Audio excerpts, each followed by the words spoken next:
Now, we were supposed to have the Brexit Party leader, Nigel Farage, on the programme today. We were just talking about him a bit earlier in that interview, but unfortunately he pulled out and couldn't make it. Hopefully he will be on the show in the next few weeks, though. For now, though, we're joined by the SNP's Westminster leader in Blackford, who is in Westminster. Thank you very much for being on the programme today, Mr Blackford. It's a pleasure, Sophie. Well, we're gearing up for an election, aren't we? What would be a good night for the SNP?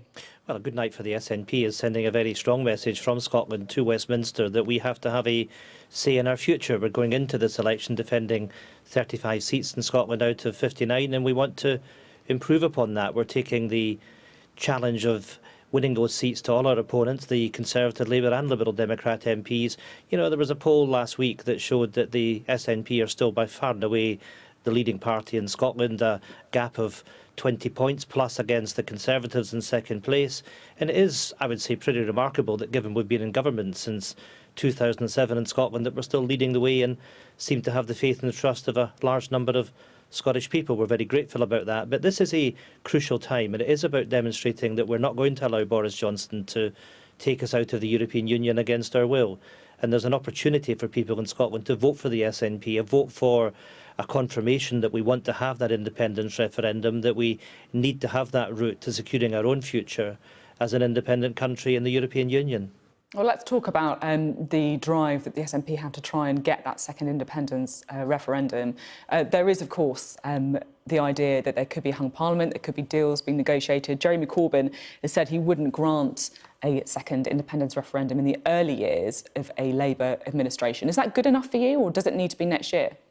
Well, I think what everyone has to recognise, whether it's Boris Johnson, whether it's Jeremy Corbyn, is that when the SNP went to the polls in 2016 in Scotland for the Scottish election, we did that on a manifesto commitment that if there was a change in circumstances, then we'd reserve the right to have a referendum. We won that election where the government in Scotland and any Prime Minister should respect democracy. It should be the people of Scotland, it should be the Scottish Parliament that decides when and how we're having a referendum, and will not be stopped by Boris Johnson, Jeremy Corbyn or anyone else. There is a real risk that we face through what the government is seeking to do to take us out of the European Union. We know that we'll be in transition till the end of 2020. We need to make sure that we can protect our economy, that we can protect jobs, that we can protect the supply of medicines and foods from a no-deal Brexit, for example. So we need to have that referendum so we can secure that place in Europe for us. There is legislation which is currently going through the Scottish Parliament, a referendum bill. It completed its first stage this week. Westminster has to recognise it's our right to choose, and nobody but nobody should stand in the way of the Scottish people expressing their desire to have a referendum on independence. You mentioned no deal in that answer, and of course the SNP has consistently voted to try and stop a no-deal Brexit from happening. So my question to you is, if you do get the second independence referendum that you want and Scotland votes to leave, would you be happy to just stay in the UK indefinitely if the UK Parliament refused to grant you a deal?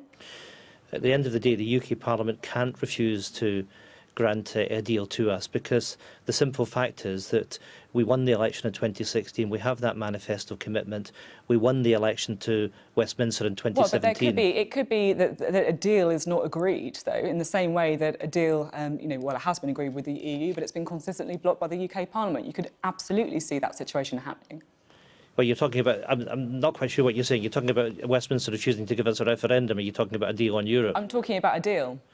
Well, if you're talking about a deal on Europe, at the end of the day, we've done an economic impact assessment published by the Scottish Government just a few weeks ago that shows that on Boris Johnson's deal, that the economy in Scotland would be 6% weaker than what it would be by staying in the European Union. We're never going to vote for anything and support anything that's going to cost jobs of people in Scotland. Why would we do that? It's inconceivable that we would do so. We want to stay in the European Union. We've said repeatedly that we'll do what we can to make sure that all of the UK stays in the European Union. That's in all our best interests. But ultimately, we have got that right to choose our own future in Scotland and choose to become an independent nation in Europe, because it's about what we would then do with that.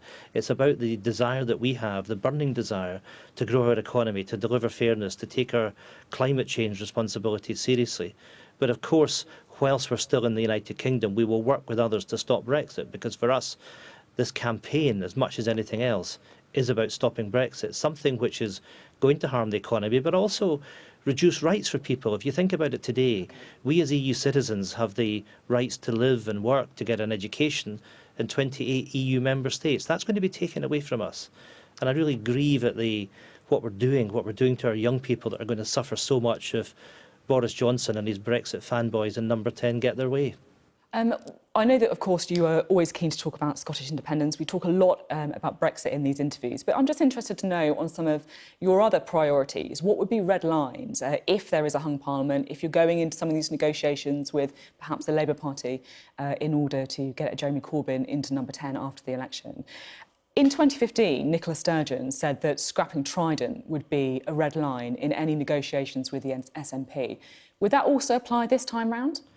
Well, look, we will come up with our wish list of things that we want to see, but I think it's fair to say there are a number of things which are at the top of our list. Austerity is a issue what which about is a Trident? significant. Well, Specifically asking about Trident. We've been pretty consistent down through the decades that we don't wish to see nuclear weapons on our soil. We want to make sure, of course, that we take our responsibilities for defence seriously, and I think it's important to say that in today of all days when we're got Remembrance Sunday to look forward to. But we don't believe that we should be investing in those weapons of mass destruction. But there are a number of things that we want to see, Sophie. We want to see the end of austerity. And if I look at the Scottish Government's block grant from Westminster, in real terms it's been cut by 5% by the Tories over the course of the last 10 years, really impacting our public services. It's the poorest in society that are paying the price for Tory austerity, and we want to see an end to that. But we also have to quicken our action on climate change. Given that we are looking at an election and we're electing a government in the UK for the next 5 years, we need to make sure that we recognise that there is a climate emergency and we have to speed up. I just want to bring you back to Trident. Can you see the SNP propping up a government in Westminster who are committed to the renewal of Trident? Well, we would simply say that these weapons are not fit for purpose. And the simple fact of the matter is I'm not sure that we're taking our responsibilities for conventional defence as seriously as we should be doing. There's a shortage of active warships in the UK for the moment, as an example. And I think to waste up to £200 billion on these weapons of mass destruction that can never be used is a fallacy. What we need to do is to make sure that we take our responsibilities seriously, that we take account of the security challenges that we face here and abroad. That's what we should be doing. These nuclear weapons are not the answer for the needs of defence and security of the United Kingdom.